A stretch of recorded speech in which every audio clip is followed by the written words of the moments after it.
നീ ഒരിക്കൽ അവരോട് സംസാരിച്ചിട്ടുള്ളതല്ലേ? ഒരിക്കലല്ല, കുറെ കാലം സംസാരിച്ചിട്ടുണ്ട്. മുറിവേറ്റ പക്ഷിയെ പോലെ അവർ ആങ്ങളെയും പെങ്ങളും കൂടി തകർത്തൊരു ജന്മം. നീ എന്താ ശേഖര ഇത്ര ആലോചിക്കുന്നേ? എടാ, ഞാനല്ലേ ആ സ്ത്രീയുടെ നമ്പർ ചോദിക്കുന്നേ. അതൊക്കെ അഴിമതിയും അക്രമവും ഗുണ്ടായിസൊക്കെ നടത്താനുള്ള ഒരു ഇരുമ്പ് മറയായിരുന്നെന്ന് മാഡത്തിന് ഇപ്പൊ മനസ്സിലായില്ലേ? ഞാൻ ഇദ്ദേഹത്തെ കുറിച്ച് കേട്ടിരിക്കുന്നത് ഇദ്ദേഹം ഒരു സംശുദ്ധനായ രാഷ്ട്രീയ നേതാവാണെന്നാണ്.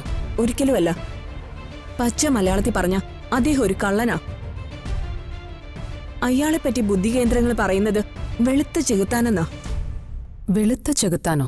അതെ മാഡം, അങ്ങനെ പ്രതാപവർമ്മയെ പറ്റി പരക്കെ അറിയപ്പെടുന്നത്. കുടുംബവാഴ്ചയാണ് മാഡം അയാളുടെ രാഷ്ട്രീയം. ഈ രാഷ്ട്രീയം കൊണ്ട് അയാൾ കോടികളാ ഉണ്ടാക്കിയത്, കോടികൾ. ഇയാളുടെ ഫാമിലിയോ? ഇവിടെ അടുത്താണ്. ഒരു വലിയ കുടുംബത്തിൽ നിന്നാ കല്യാണം കഴിച്ചത്.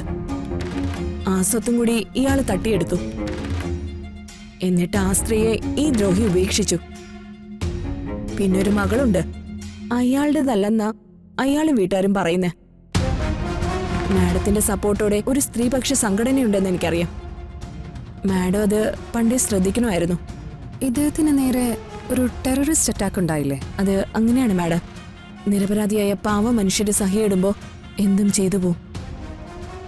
ഇയാൾ ഉപദ്രവിച്ച മനുഷ്യരെല്ലാം കൂടി തക്കം കിട്ടിയപ്പോ സംഘം ചേർന്ന് ചെയ്തു പോയതാ ഈ ബോംബ് ബ്ലാസ്റ്റ്. ആരും ചെയ്തു പോവും മാഡം. അത്രയ്ക്ക് വൃത്തികെട്ടവനാ അയാള്. Madam, just A minute.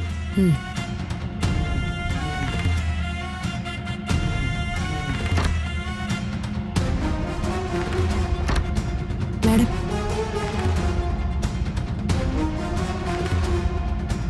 Madam, ഇത് ഇയാൾക്കെതിരെ വന്ന പരാതികളുടെ ഒരു പ്രവാഹത്തിന്റെ ചില രേഖകളാ.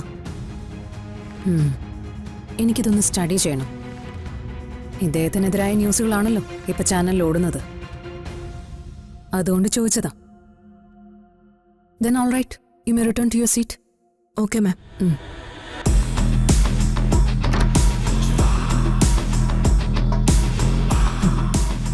എന്തായാലും ഈ അനന്തംപിള്ള നല്ല ഭാഗ്യവാൻ തന്നെയാ. വർമ്മയ്ക്കെതിരെ കാച്ചിക്കോളം പറഞ്ഞ അയാൾ ഇങ്ങോട്ട് വന്നു. ഇനി എന്താവുന്നു കണ്ടറിയാം.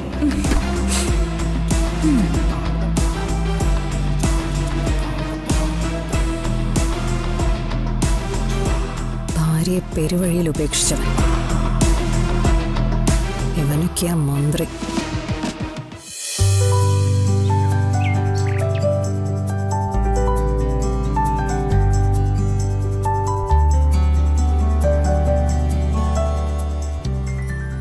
പവിത്രയുടെ ഡയറി വായിക്കുന്നത് അത്ര ശരിയല്ലെങ്കിലും മറന്നു വച്ചിട്ട് പോയതല്ലേ, ഒന്ന് നോക്കിയേക്കാം.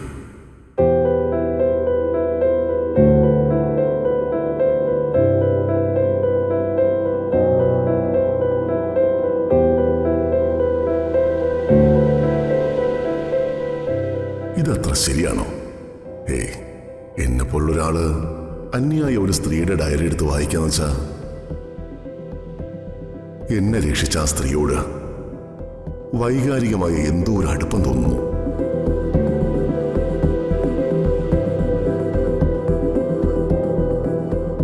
ഒറ്റപ്പെട്ടവരുടെ മാനസിക വേദന പറഞ്ഞറിയിക്കാനോ എഴുതാനോ വളരെ പ്രയാസം.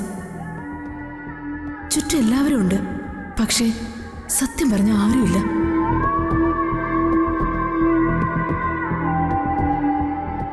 ഹൃദയം കൊണ്ട് സംസാരിക്കുന്ന ഒരു ഭാഷയുണ്ട്, കണ്ണുകൾ കൊണ്ട് സംസാരിക്കുന്ന ഭാഷയുണ്ട്.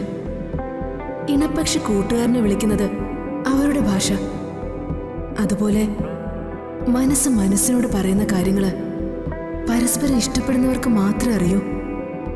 ഈ ഏകാന്തത ആകെ മടുത്തു. എന്നെ ഒറ്റപ്പെടുത്തി മാറ്റി നിർത്തിയവർ ഓർക്കുന്നുണ്ടോ എന്റെ ഈ ദുഃഖങ്ങള്?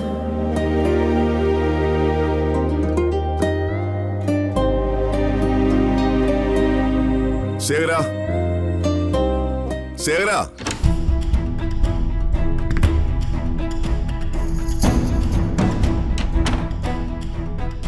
ഏട്ടൻ വിളിച്ചോ? ആ വിളിച്ചു. സിസ്റ്റർ പവിത്രയല്ലേ? എവിടുന്നോ വന്ന് എനിക്ക് ജീവൻ നൽകിയിട്ട് ഒരു അക്ഷരം പോലും എന്നോട് പറയാതെ പോയ ആ പവിത്രയല്ലേ? എനിക്ക് അവരെ ഒന്ന് വിളിക്കണം, ഒരു താങ്ക്സ് പറയാനാ. അവരുടെ നമ്പർ നിന്റെ ഉണ്ടാവില്ലേ? അല്ല അതൊന്നും എനിക്ക് ഷെയർ ചെയ്. അല്ല അവരൊരു പ്രത്യേക ടൈപ്പാ ഏട്ടാ. വിളിച്ച ഫോൺ എടുക്കത്തേ ഇല്ല. പിന്നെ ഇത്തരം നന്ദി വാക്കുകളൊന്നും അവർ പ്രതീക്ഷിക്കുന്നുമില്ല. അവർ ഏത് ടൈപ്പും ആയിക്കോട്ടെ. നീ ഒരിക്കൽ അവരോട് സംസാരിച്ചിട്ടുള്ളതല്ലേ? ഒരിക്കലല്ല, കുറെ കാലം സംസാരിച്ചിട്ടുണ്ട്. മുറിവേറ്റ പക്ഷിയെ പോലെ അവർ ആങ്ങളെയും പെങ്ങളും കൂടി തകർത്തൊരു ജന്മം. നീ എന്താ ശേഖര ഇത്ര ആലോചിക്കുന്നേ? എടാ, ഞാനല്ലേ ആ സ്ത്രീയുടെ നമ്പർ ചോദിക്കുന്നേ. എന്നെ രക്ഷിച്ച ആ സ്ത്രീയോട് ഞാൻ 2 വാക്ക് സംസാരിക്കുന്നത് തെറ്റാണോ? ഏയ്, തെറ്റാണെന്ന് ആര് പറഞ്ഞു? നമ്പർ ഞാൻ തരാം.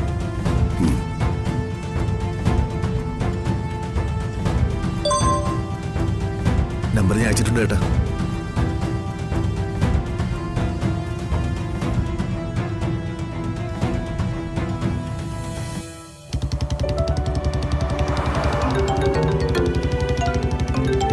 രാജു, ചെറിയ വിളിക്കുന്നുണ്ട്.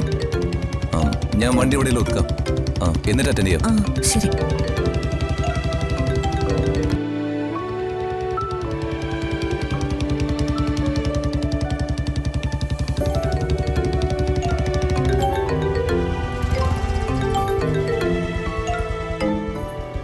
ഹലോ, എന്താ ചെറിയ? മോളെ, ഇപ്പൊ ഒരു കാര്യമുണ്ടായി. എന്താ ചെറിയ? ഏട്ടന് സിസ്റ്റർ പവിത്രയുടെ ഫോൺ നമ്പർ വേണമെന്ന്. ആദ്യം ഞാനൊന്ന് മടിച്ചതാ. അപ്പൊ ഏട്ടന് ദേഷ്യം. ഒടുവിൽ ഞാൻ ഫോൺ നമ്പർ കൊടുത്തു. പ്രശ്നമാവോ മോളെ? ഇല്ല ചെറിയ, ചെറിയ പേടിക്കണ്ട. എന്തൊരിതു? അച്ഛന് സിസ്റ്റർ പവിത്രയെ വിളിക്കണമെന്ന്. ചെറിയച്ഛൻ്റെ അമ്മയുടെ ഫോൺ നമ്പർ വാങ്ങിച്ചു. ദൈവമേ, ഇത് പിന്നെയും പ്രേമാവോ? ആവട്ടെ, മറക്കാൻ പറ്റില്ലാത്തൊരവസ്ഥ അച്ഛന് വരണം. പ്രേമം എന്താണെന്ന് ഇനിയെങ്കിലും അച്ഛന് മനസ്സിലാവണം. ഇയാളെ പ്രണയം പഠിപ്പിക്കാനേ ഞാൻ കുറെ പാടുപെട്ടത്. പ്രേമം തിരിച്ചറിഞ്ഞപ്പോ എങ്ങോട്ടും പോകുന്നില്ല. അതുപോലെ അച്ഛനും പഠിക്കട്ടെ പ്രണയത്തിന്റെ മഹത്വവും അതിന്റെ വേദനയും. ഋതു, ഇത് തമാശയല്ല, വലിയ പ്രശ്നമാവും. പവിത്ര അമ്മയാണെന്ന് അറിഞ്ഞ സാറിന്റെ ഭാവം മാറും. പിന്നെ ജീവിതത്തില് നമ്മളോട് മിണ്ടിയെന്ന് വരില്ല. അതൊക്കെ നമുക്ക് നോക്കാം രാജു. രാജു വണ്ടി എടുക്ക്.